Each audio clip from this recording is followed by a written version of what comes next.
welcome to my channel. I am finally doing my labor story. My son is 4.5 months old, and if I don't do this labor story now, I'll forget every moment of it. So if you are wanting to hear about my labor story, then stay tuned. So my labor story started in June 20th of this year, 2018. Currently, my son is 4.5 months old. But on the 20th, I went in for my weekly doctor's appointment, and I had spent that whole day mowing the yard, squatting on my yoga ball, doing everything I possibly could to get somewhat dilated. At this time, I was 38 weeks pregnant, and I have heard that at 37 weeks, you're at full term. So I'm like, baby could come at any moment. I just want to know that I'm dilated to something. So I was trying everything I could before this doctor's appointment. It was later in the afternoon, so my husband could come. And when I got there, she checked me and she's like, your cervix is closed, so I don't anticipate baby coming anytime soon, but you just never know. And I was like, all right. I was pretty bummed. My friend was actually in the waiting room for her doctor's appointment, and I went out and told her about it, and I was just like, meh, a little bummed. Went home. Actually, I went to Target. My husband went to the gym. And then I went home, made dinner, and then we sat on the couch, watched Netflix, and then I relaxed. And as I was relaxing, I felt like I was getting like these menstrual cramping pains, but it was like very minimal. And I was like, I wonder if this is like the starting of contractions. I'm like, well, we'll just sit here and hang out, whatever. Around 9 o'clock, husband fell asleep on the couch, and I was just breathing through. And then I finally woke him up and told him, like, dude, you should go to bed. Like, let's go to bed. So we went to bed, and then I woke up around midnight, and I was having more menstrual cramping pain. And as I was having these, I was trying to breathe through, because I knew that if I breathed through and relaxed, that it would help my cervix, loosen and open and do whatever it needs to do. So at every contraction, I would just breathe through it and then be like, okay. And then I had one of those timers on a little app. I don't remember which app I had. I probably had the Ovia app, and I was just using the timer on that. So I was doing the timer, and it was like within 10, 15 minutes, I was like, okay, this is nothing. As time went on, it was getting closer and closer and closer together. As they got closer, oh my goodness, I swear, 3 minutes, 5 minutes goes by so fast, because the minute of the starting of your contraction, like you start your timer and you're breathing through these contractions, right? They're about 1 minute to 90 seconds. And when you're in like constant like restriction pain, it seems like eternity. So then I would be done, and then I'd look at the timer and it's like 5 minutes. I'm like, oh no, I'm gonna have another one. I could feel them coming on. And I was sitting in the living room going through all these. Once it was like 5 minutes and it was consistent for a while, I went in and woke up my husband, and I was like, dude, we need to go to the hospital. I'm in pain. And he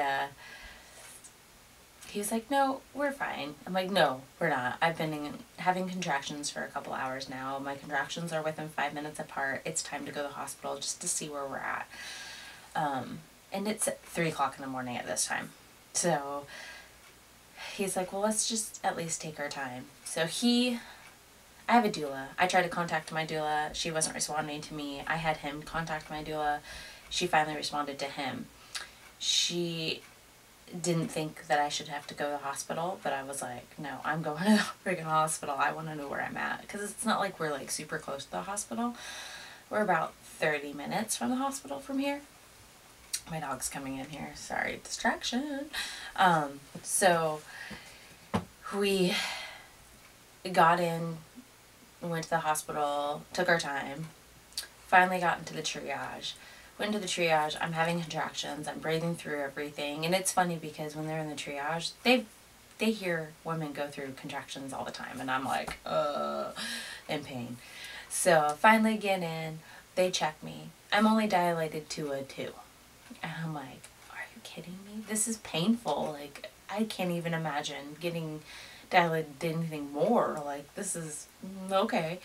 And when you're at the triage, they have to have the same woman check you, obviously, because it's, I know it's kind of gross, but it's from your fingers. That's how they measure. So it has to be the same doctor that checks you both times. So she's like, well, you can either go home and come back, or you can walk around this floor a couple times until about, I think it was 6 o'clock, and I can check you again before I go off shift. And I was like, okay. Yeah, it was 6:30 because she checked me at like 5:30 at this time. And I was like, okay, well, we're just going to walk around here because I'm not going to go home and come back, right? So me and my husband go around, walk around, and on this floor, there's railings all the way throughout. I never realized why that they had railings. Now I know. So I'm walking around, and every contraction, I'm holding onto these railings on the wall and just breathing through, and just in pain and trying not to clench up, right? So I'm trying to breathe and let it through and lift the cervix open even further. We only made 2 laps around, stopping like every minute or 2.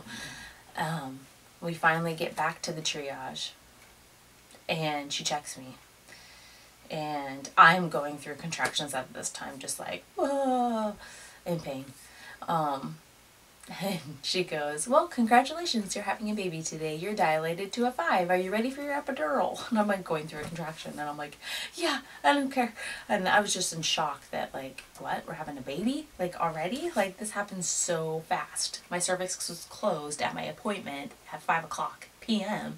And now it's 6 o'clock in the morning, and I'm dilated to a 5, and I'm being told that we're having a baby today. So they rushed me into a room. I don't even know. I'm holding onto the bed, just going through contractions, like, oh, get me to a room. Finally, they give me the epidural. I swear to you, I was afraid of the epidural prior, but I'm going through so much pain that I was just like, whatever. I was breathing through, listening to what they told me, and I didn't feel a thing. And afterwards, I was like, oh my goodness, I can finally relax. Because I only slept for 45 minutes the night prior as I was going through all these contractions. So, had the epidural. Finally, I was like, okay, I'm going to take a nap. My doula that I hired was busy, so she had to send me in a fill-in doula. Well, the fill-in doula came in right after I got my epidural. I'm like, I need to take a nap, because if this baby comes, I have no idea what I'm in store for. I only had 45 minutes of sleep. I'm exhausted already. So I start falling asleep. The doula comes in, and she just starts talking and talking and talking, and I'm looking at my husband like, shut her up. I've never met her before. And then she asks me, so do you want to rest, or do you want to continue talking? And I looked at her, I'm like, I want to rest. Like, dude, shut up. Anyways, I will have another video regarding my doula experience. So you're getting a little sneak peek about that. But anyways, I won't go into too far detail with that. So finally I got some rest. Then the nurse comes in, or the doctor comes in and checks me. She checks me and she's like, your water about to break, so let me break that. So she breaks it. She's like, you're fully dilated. I have 2 other girls on each room on each side of me that are also fully dilated. So I'm just gonna go room to room, and I will be back. So I'm going to have the nurse come in and labor down. So when they say labor down, we're doing practice labor pushes and just getting in the position. So when the doctor comes back in, it's just ready to go. Game time, right? Okay, it is 9:30 in the morning, 10 o'clock in the morning, 9:30, 10 o'clock in the morning at this time. How in the world did this happen? This is my first child. I'm already fully dilated? Like, what? So, practice pushing, all that stuff. Wasn't too bad because of me working out prior and everything. I was more body aware, and I've always practiced my breathing. So with that, I was able to do my breathing again in the labor room. With the epidural, yes, I'm a little numb, but yes, I have still body awareness. Like, I can still feel pressure. I don't feel pain, if that makes any sense.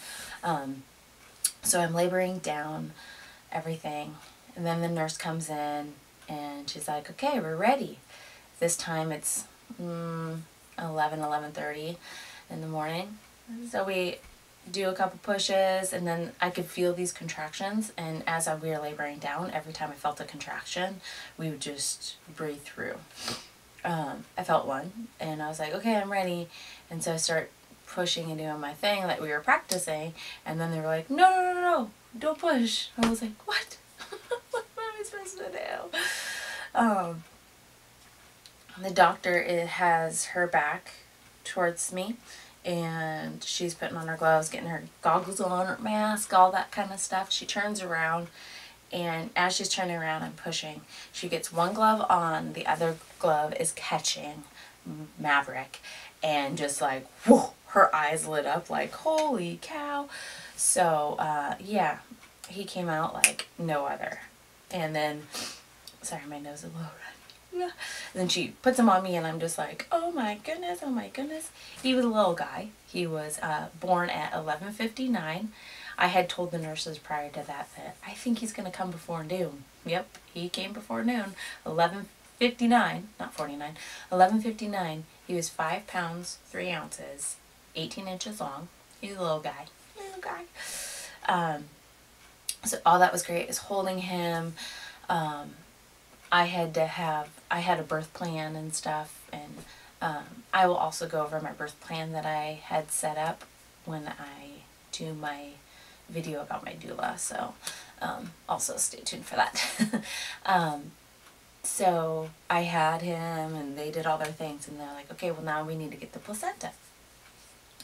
And from what everyone had told me, having the placenta is like having another baby. You're pushing, you're doing everything the same. I'm like, okay.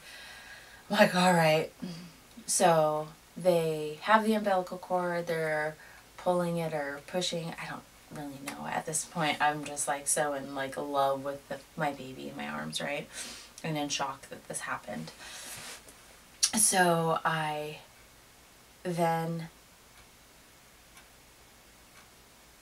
the umbilical cord separated from the placenta.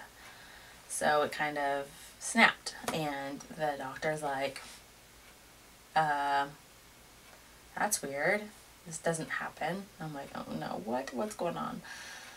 So she went in and tried to search for it. She couldn't find it.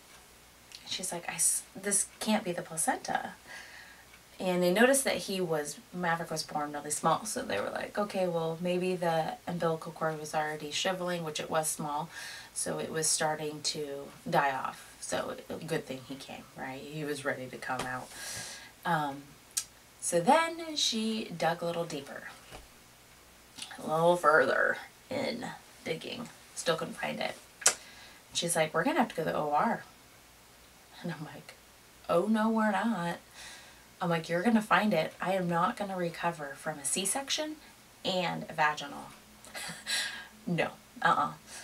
And so she's like, okay. So then she went a little bit further and felt around. Then she felt it.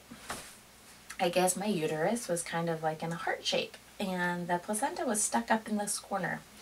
It was so far up in my ribs, I don't know if you can see me, but it was so far up in my ribs that I felt like she was going to break my ribs. She scraped that placenta out of me. That was the worst part. Labor was fine. It was the placenta that was just, yeah. The doctors, the nurses, the doula around me were just like, I can't believe she is going through this. Like, I'm breathing through. They're like, don't squeeze the baby. And I'm like, I'm not going to squeeze the baby. I'm holding the baby. Because to them, they're like, this is painful. How is she dealing with this? But thankfully, I had the epidural. I will definitely have an epidural again. And she dug and dug, finally got the placenta out. She said, I didn't have much bleeding, but they were worried that if there was a piece of placenta still stuck in the uterus, that my body would not tell itself to produce my milk. And obviously my baby was really, really hungry. So we were trying to breastfeed, trying to, like, you know, get something out and into him as soon as possible. So we were putting Maverick on the boob, like, constantly. We were doing the pump. We were doing everything. We were doing, I forget what they call it. But anyways, with your hands, we were trying to get the milk out as fast as possible. Milk didn't come in for 5 days. Some people say 3 days, but nope, my milk didn't come in for 5 days. So yeah, we had to supplement with formula. I didn't want to do that, but we had to. Maverick's blood sugars were so low that they wouldn't let us leave the hospital until his blood sugars went up. So we had to stay an extra day, which thankfully was a good thing because the nurses really helped me out with everything. So that was good. But after I had Maverick and they put me into my recovery room, or my room, the first bathroom, OMG, getting out of bed after that, I swear to you, if I would have just had Maverick the way I had him and the placenta came out normal, I probably would have felt fine. But the fact that she had to dig in there for a long time too, longer than what I had to do with to push Maverick out, I think that was the worst. So walking after, no. I couldn't fully walk until the 3rd day I was in the hospital. And my recovery afterwards, I felt like I could never work out again. I was like, there's no way I'm going to ever squat again or anything. I'm going to just, I felt like my insides were just going to fall out. So recovery. Yeah, but this video is not about that, so we'll save that for another day. But that is my birth story for little Maverick, born June 21st, 2018, at 5 pounds 3 ounces, 18 inches long, born at 11:59 a.m. When we left the hospital, he was weighing at 4 pounds 8 ounces. He was tiny, tiny. He was in preemie clothes. I didn't have any preemie clothes in my hospital bag. I had newborn, and he was swimming in it. I was like, oh my gosh, I was not expecting this. I was expecting a baby with a huge head because my husband was born with a huge head. If you like my video, if you like my story, follow me along, subscribe, hit the red subscribe button, and you will follow, get notifications when I post new videos. If you like this video, go ahead and give me a thumbs up, and I will catch you guys next time. Bye guys.